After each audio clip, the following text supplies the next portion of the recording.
Good morning সবাইকে, আশা করি সবাই ভালো আছো। তো আজকে হচ্ছে 9ই আগস্ট।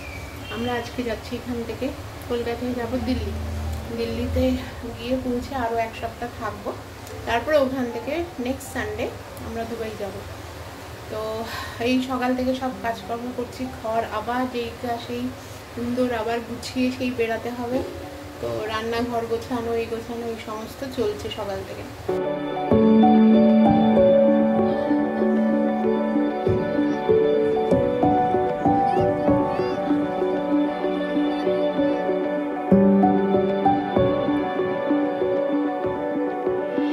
সারা বাড়ি আবার সব গুছিয়ে গেছে, সব বেরাবো। ঠাকুরের জায়গা এখনো গোছাইনি, গোছাবো। মোটামুটি এই সমস্ত গোছানো হয়ে গেছে। আর এই ঘরটাতে একটুখানি বাকি রয়েছে, তো সবগুলোকে উঠিয়ে তারপরে যাব। 2:15 মধ্যে আমরা বেরাবো এখান থেকে। আর 4:50 আমাদের ট্রেন। হ্যাঁ, তো আমরা ট্রেনে করে আজকে যাচ্ছি দিল্লিতে। কালকে পৌঁছাবো 10টার সময়। কেন কি লাগেজ বেশি থাকলে ফ্লাইটে আবার প্রবলেমও হবে, ওই জন্য থাকবেই। আর যেহেতু আমরা পরে ইন্টারন্যাশনাল ফ্লাইট ধরবো, ওটাতে লাগেজের তো অনেকটা লিমিট থাকে, কোনো অসুবিধা হবে না। তাই জন্য এখান থেকে দিল্লি আমরা ট্রেনে রাজধানীতে করে যাব, নিউ দিল্লি স্টেশন। ব্যাস, এখন 2 বাজতে যাচ্ছে, পরে বেরিয়ে যাবো।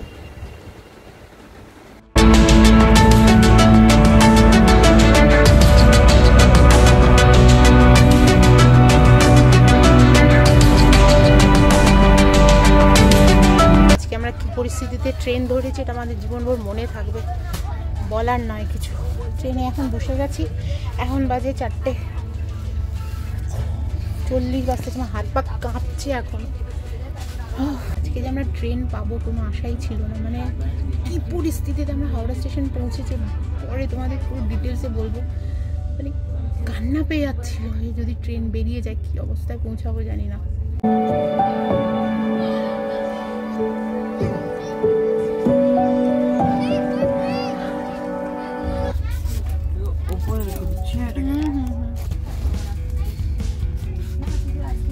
ট্রেন ছাড়লো ঠিক 4:50-56 বাজে।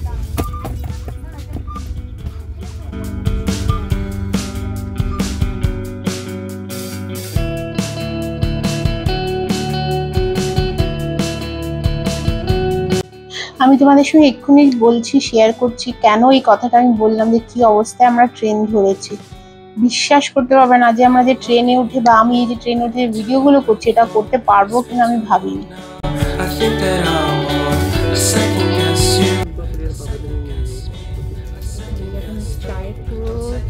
ইভিনিং স্ন্যাক্স দিয়ে গেল, ভালো চা খেতে চলছে মেনলি, আর কিছু না।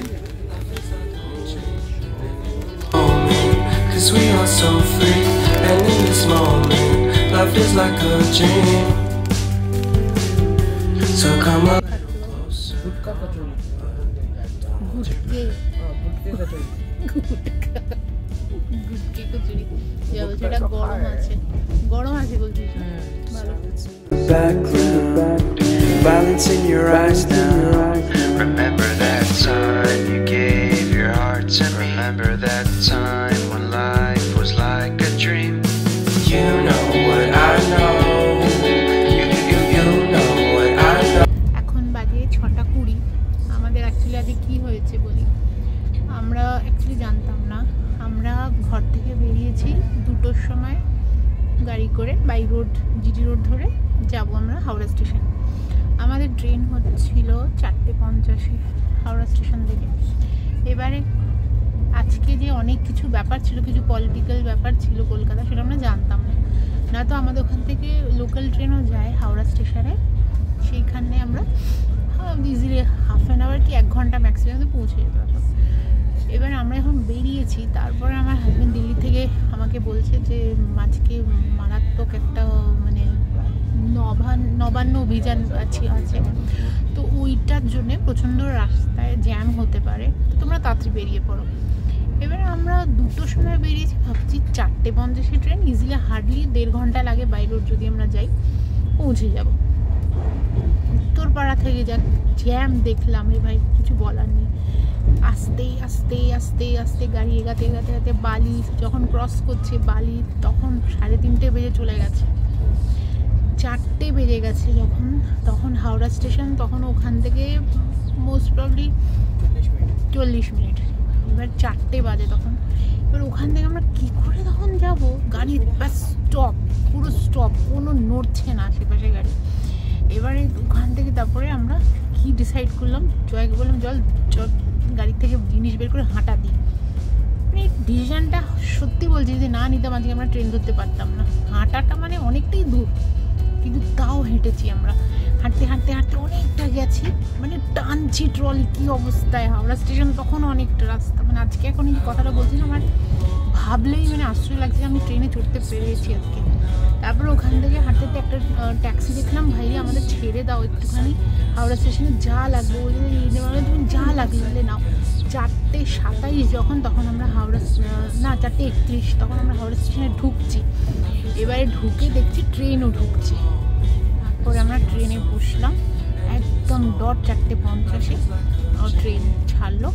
আজকে মানে অনেকে, ইভেন যারা কলকাতার থেকেও যারা আসছে, আমাদের সঙ্গে অনেকদিন দেখা হলো এই ট্রেনে, রাজধানীতে ওরা ট্রাভেল, মানে বলছে 4:48 তখন আমরা ট্রেনে উঠেছি অন্য বগিতে, উঠে ওখান থেকে এখান থেকে এখন হাঁটতে হাঁটতে হাঁটতে নিজেদের বক্সে যাচ্ছি। কী পরিস্থিতিতে আমরা ট্রেন পেয়েছি আজকে, মানে ঠাকুরের অশেষ দয়া, কী বলবো তোমাদের। দেখাচ্ছি যাচ্ছি পুরো বাইরের কি দৃশ্য, যেটা হচ্ছে সীতারামপুর ক্রস করছে।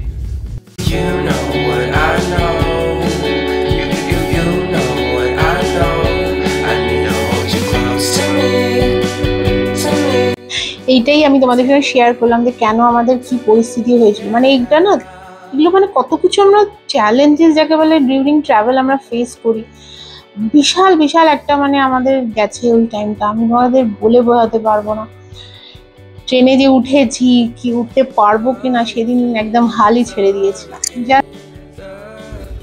এখন ধানবাদ স্টেশন ছেড়ে দিল, আর এটা 15 মিনিটের মতো লেট চলেছে আমাদের ট্রেন।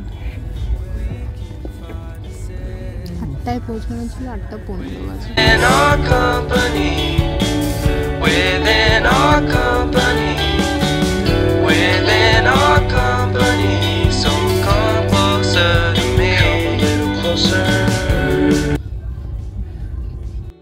তো এখন প্রায় রাত 8:30 মতো বাজে, আমাদের ডিনার দিয়ে দিয়েছে।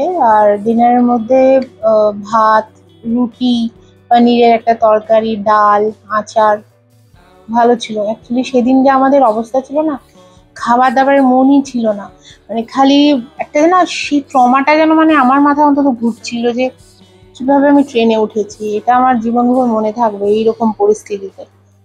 তো চলো এখন রাত্রিবেলা ঘুমিয়ে পড়ি, কাল সকালে আবার তোমাদের সঙ্গে দেখা হচ্ছে।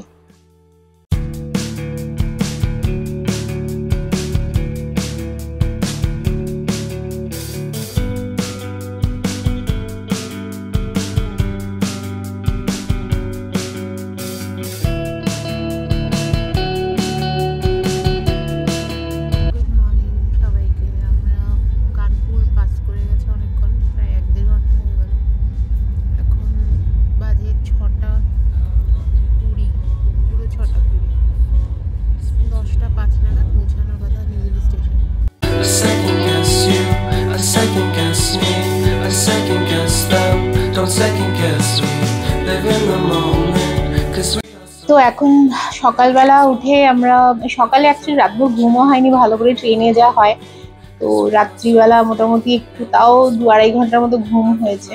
তো সকাল সকাল ওরা চায়ের একটা পুরো কিট দিল। চাটাই অ্যাকচুয়ালি সবসময় দেখেছি জার্নিতে খুব প্রয়োজন হয়। তো এই খেয়ে তারপরে ওরা আবার ব্রেকফাস্ট দেবে। মোটামুটি হাফ অ্যান আওয়ার মতো ট্রেন লেট চলছে।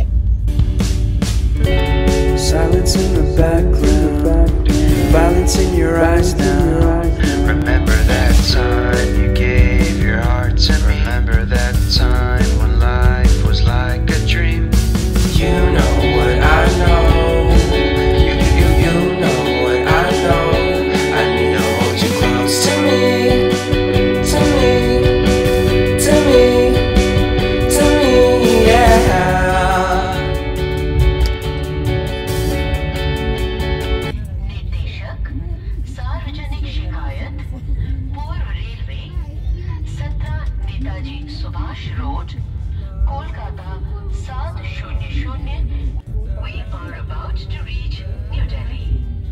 On behalf of the Indian Railways, we thank you for having traveled with us. Within our company, within our company. তো চলো আজকের এই ব্লগটা আমি এখানেই শেষ করলাম। বাস এবারে দিল্লি স্টেশন ঢুকছে, আর আমরা গিয়ে ওখানে কোথায় উঠছি, কোথায় থাকবো, তোমাদের সঙ্গে পরের ভিডিওতে অবশ্যই শেয়ার করবো। সবাই ভালো থেকো, আবার দেখা হবে।